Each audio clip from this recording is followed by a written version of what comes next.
Good morning, guys. We are going to Hawaii.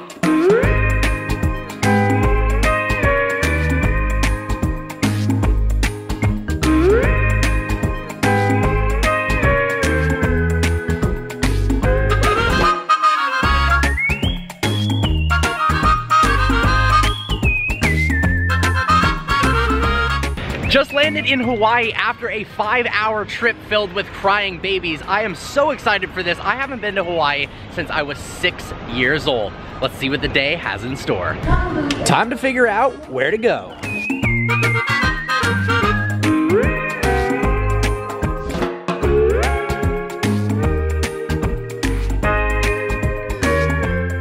Just showed up to the absolutely gorgeous hotel. Time to go find my room and then pick up the car I'm gonna be driving in Hawaii. Wow, this is gorgeous. Look at that, my room key is a bracelet. Quick little room tour. Kitchen, living room, editing and working station, bedroom, nice. And the important part, a beautiful view. All right, well, I'd say it's about time to go pick up the car that I'm gonna be driving for the week. Let's roll. But before we head out and pick up the car, I gotta give a special shout out to the sponsor of today's video, Surfshark VPN. In today's day and age, browsing the web on public internet is an easy way to get all of your information hacked. Even massive companies like Airbus and Toyota have had problems like this. That's why every time I'm traveling in a hotel, which I do a lot, I make sure to use a VPN. Surfshark masks your location and encrypts all the data sent and received to your device to make sure nobody can steal your identity or figure out your location. Surfshark even has a nifty clean web feature that prevents you from seeing all those ads that somehow know exactly what you're looking to buy next. It also helps improve mobile internet speeds. And if you travel to places like China or Turkey where YouTube is banned, using a VPN solves that so you can catch up on all your latest, greatest vehicle versions videos. Am I right? So click the link in the description below to protect all your data and give you the freedom you deserve. I got you guys 85% off, which means you get a month free plus 2 years for only $47.76. It's a fantastic deal and it's worth it to save your data. So click the link in the description below and let's get on to the video. Some things I absolutely want to do is go to the top of Hypercar, a massive volcano in Maui. I'm sure I just butchered that name. And also drive the road to Hana. Apparently, it's an incredible drive. Everything just looks so pretty here. Headed to Aloha Motorsports. This place is literally the land of convertible Mustangs. Boom, here we are.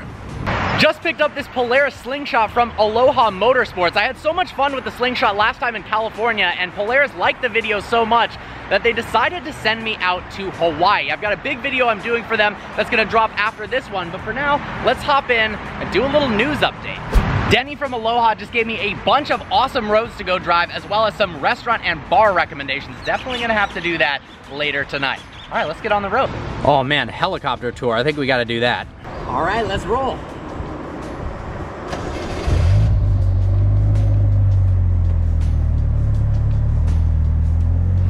Well, it took 2 minutes of searching and I've already found an awesome road.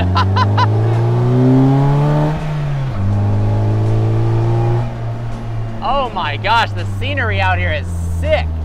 So we've got some news updates for you, some crazy stuff going on in the automotive world. Now I know you're looking at me thinking, what are those sunglasses? How do you look so cool driving a Polaris with those sunglasses and this helmet on? I forgot to bring sunglasses to Hawaii. It's like the one place you would think I would remember to bring sunglasses is Hawaii, but I didn't. So they gave me these things, which you know what, they will do. Protects my eyes from the wind. So Ford just finally announced the specs on the GT500. We saw the GT500 back at the Detroit Auto Show. Absolutely stunning in person, so aggressive. But they didn't give us any figures on horsepower. Well, we finally got them. So it turns out there were so many rumors about what engine they were going to go with.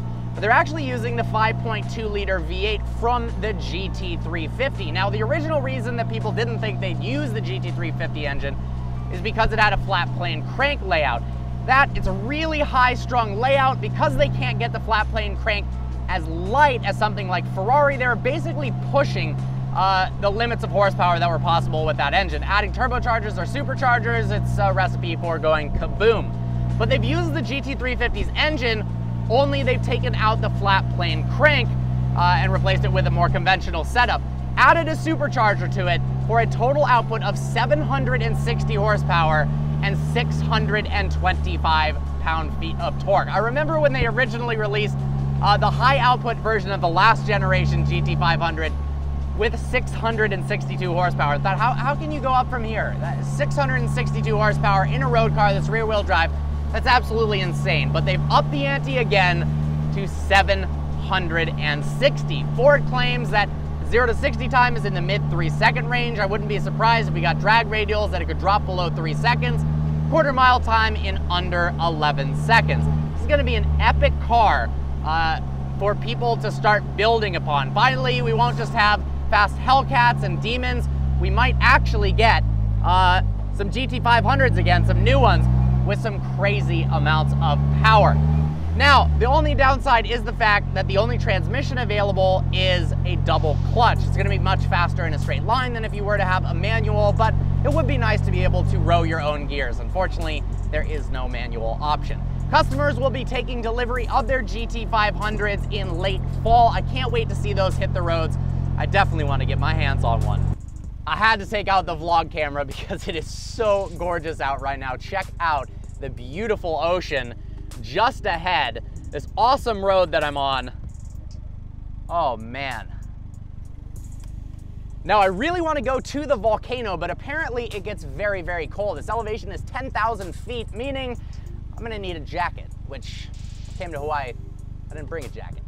We've got some exciting announcements from Porsche as well in the form of the new Cayman GT4 as well as Boxster Spyder. Now one of our concerns with Porsche is the fact that they're starting to go to downsized boosted engines, although they're so damn good that there really isn't any noticeable turbo lag in those cars, but there's something about the sound of the naturally aspirated Porsche engines that really makes it feel like a true sports car. So the positive news is the new Cayman GT4 and Boxster Spyder actually have a brand new 4-liter flat 6 naturally aspirated, revs to 8,000 RPMs, and I'm sure it's gonna sound absolutely fantastic. Power is up by 35 from the previous generation Cayman, making it have a total of 420 horsepower. Now, when I originally drove the Cayman GT4, I had an absolute blast. It is such a beautiful car, so nimble, so fun to drive, and I love the fact that it only comes with a manual transmission. So adding that extra 35 horsepower, the beautiful updated front bumpers, some updates in the interior as well, is very, very welcomed. I can't wait to get to test out that car. Now, unlike the GT500, the only transmission available in the GT4 and the Boxster Spyder is a 6-speed manual. That's what I'm talking about. There's a host of aerodynamic tweaks on the GT4 as well. It's got 50% more downforce than before. I don't know how Porsche makes these massive leaps. 50% more? 20% of it is from the new larger rear wing, 30% of it is from an optimized rear diffuser. Those aerodynamic tweaks in conjunction with the added power apparently result in a Nürburgring lap time of 10 seconds quicker than the previous generation car. That's a pretty good improvement. Last on the list comes from the company Altima in the form of an absolute hypercar slayer. Altima has just released their flagship car, the Altima RS. Now, for those unfamiliar with Altima, it's a British company. They base their cars' looks after Group C race cars from Le Mans. And something most people don't know, and I didn't actually know until I did a little research on the Altima, was that they actually played a role in the development of the McLaren F1. That's right, the most legendary supercar, hypercar of all time, pretty much, was actually developed with Altima. McLaren actually bought 2 Altima Mark IIIs and used that as the prototype vehicle for developing the F1. Then later in modern day, they actually bought an Altima GTR and used that for modern day McLaren development as well. Pretty cool little intermixing of the two companies. All right, here's where things get nuts. The Altima RS is available with 6 different engine options, ranging from an LS3 all the way up to a supercharged LT5. Now, the LT5 being the ultimate engine you can choose for the Altima RS, has 2 forms. One, there's a base form with a lowly 800 horsepower if you're only feeling like having 800. And then there is the tuned version that makes 1,200 horsepower. But what's really wild is We've heard cars have 1,200 horsepower, the Koenigsegg Agera RS, the Bugatti Veyron, the Bugatti Chiron. None weigh as little as this. It weighs 2,000 pounds, meaning its horsepower per ton is 1,200 horsepower per ton. That compares to the Koenigsegg Agera RS, well over $3 million. That has a horsepower per ton rating of 895. Still absolutely ridiculous. Probably the scariest car I've ever driven. The acceleration is violent. The Bugatti Chiron comes in at 700 horsepower per ton, meaning at 1,200, it's almost twice as powerful, power to weight wise, than a Bugatti Chiron. Imagine that. The company claims 0 to 60 in a conservative 2.3 seconds. Previous generation car already hit 2.3 seconds, so I imagine it's a little bit faster than that. Quarter mile happens in 9.2 seconds. That's faster than any hypercar ever. Low nines in a car that you can just buy from the factory. How ridiculous is that? Top speed, 250 miles an hour. I mean, what? Now, the price hasn't been announced yet, but we're expecting it to be somewhere around $200,000. So you're getting hypercar levels of performance for literally used supercar prices. It costs 10 to 20 times less than anything that is going to be able to keep up with it. And around the track, I imagine it's pure slaughter against any of those hypercars. We've got optimized and revised aerodynamics from the previous generation as well. The car looks beautiful. It doesn't look kit car-y. It looks like a true supercar, not quite as wild in design and refined as a Bugatti or a Koenigsegg, but still absolutely nuts. Oh yeah, and the best part is, it comes with a 6-speed manual from Porsche. And we all know that Porsche makes the best manual transmissions in the game. So rowing your own gears in a car with 1,200 horsepower per ton has got to be the most invigorating, violent, scary experience ever. And I want to get behind the wheel of one really badly. Well, I was thinking of going over that way to go get dinner, but it looks like it's raining. It definitely rains a lot in Hawaii. Hopefully not too long. But considering the fact that I am in an open top car with no doors and not much of a windshield, that could be an issue.